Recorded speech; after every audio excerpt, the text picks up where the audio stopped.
Praise the Lord. Minute with God's word.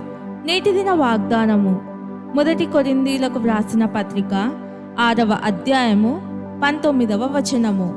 మీ దేహము దేవుని వలన మీకు అనుగ్రహింపబడి మీలోనున్న పరిశుద్ధాత్మకు ఆలయమై ఉన్నదని మీరెరుగరా? ఈరోజు మనకివ్వబడిన సువార్త ఏమిటంటే, దేవుడు మన దేహాన్ని పరిశుద్ధ స్థలంగాను మన హృదయాన్ని నూతన అతి పరిశుద్ధ స్థలంగాను చేశాడు. మనమెంత ధన్యులమో కదా.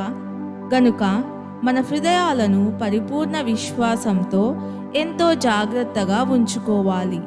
శక్తివంతమైన ఈ మాటలను గమనించండి. సహోదరులారా, ఆయన రక్తము వలన పరిశుద్ధ స్థలమునందు ప్రవేశించుటకు మనకు ధైర్యము కలిగి ఉన్నది.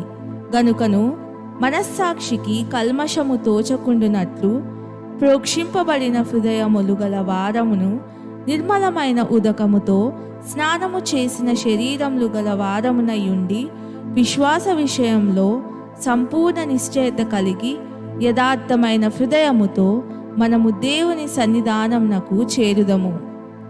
దేవుడు మనలందరినీ అలాగు ఉండునట్లు స్థిరపరచునుగాక. ప్రార్థన.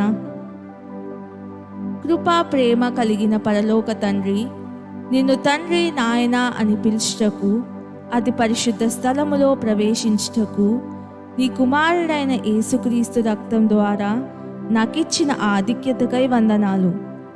అతి పరిశుద్ధ స్థలంగా నా హృదయాన్ని ఎన్నుకున్నందుకు వందనాలు. నీ మహిమలో ఎప్పుడు వెచ్చదనాన్ని పొందుటకు సహాయం చేయుము. యేసు ప్రభుని నామంలో ప్రార్థిస్తున్నాను తండ్రి.